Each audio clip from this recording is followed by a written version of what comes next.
So I really like Randy's movie trailer kind of comment, and that really hits the mark, because your resume is really, it's used to get to the next step, to open a conversation, and it's like a movie trailer. Ideally, it's gonna draw interest, and not putting everything that you ever accomplished isn't really gonna have that draw that interest.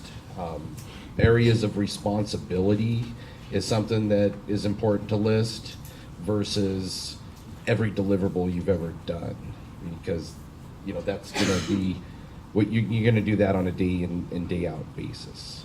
And then also keeping it nimble, whether tailor it to the company, to the job.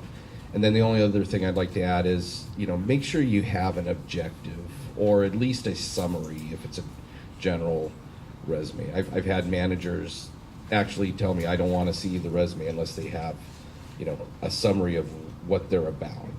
So I have so many thoughts on this question that I might not get to answer anymore, because I want to share all my thoughts with you, and Denise told me I could.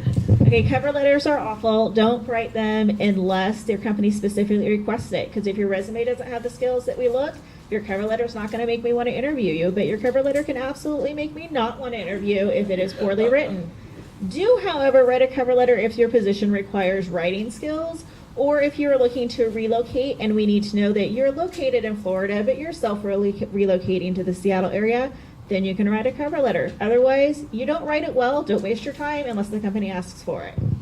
Secondly, we were talking about don't put the technologies on that you don't know.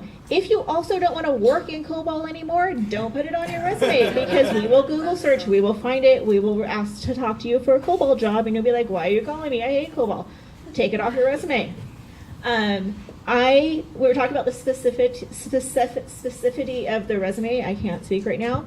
I like that. On the other hand, I hate objective statements. If you put an objective statement that says, I really want to be a X, but I look at your resume and I think you could be a great Y, and I send your resume over to Y hiring manager, and they say they don't want my job, they want job X. I don't want to talk to them. So general enough that you can be considered for a couple of roles, specific enough that it's not addressed to Puget Sound Energy, and you send your resume to BECU. It happens all the time. It drives me all crazy. the time. Especially cover letters. Especially cover letters. Yeah. Also, whether you're saying about attention to detail, don't care. Don't put references available upon request. Of course they're available upon request. Waste of space. Where you put your interest. I used to really hate interest section of I like to cook and I like to do this.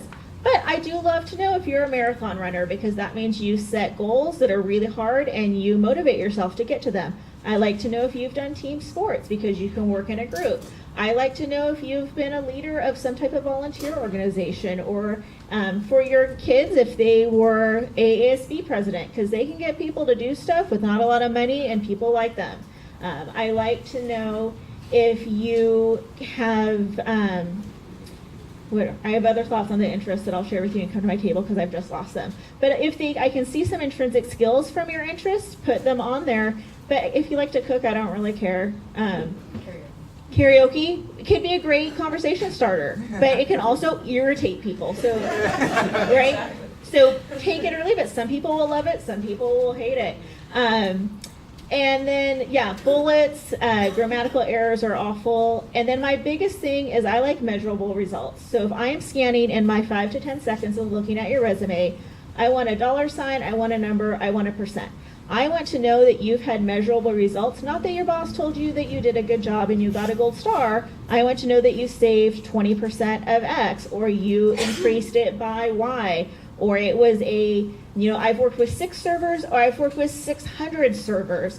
That is going to be a really big difference on the size of company you're applying to. If I need someone who can work with 500 servers and you've worked with 6, I'm not going to talk to you. But if you have worked with 600 and I need 10, I'm also not going to talk to you. But if you've worked with 600 and I need 1,000, awesome, I'll probably talk to you. So $sign, number, %.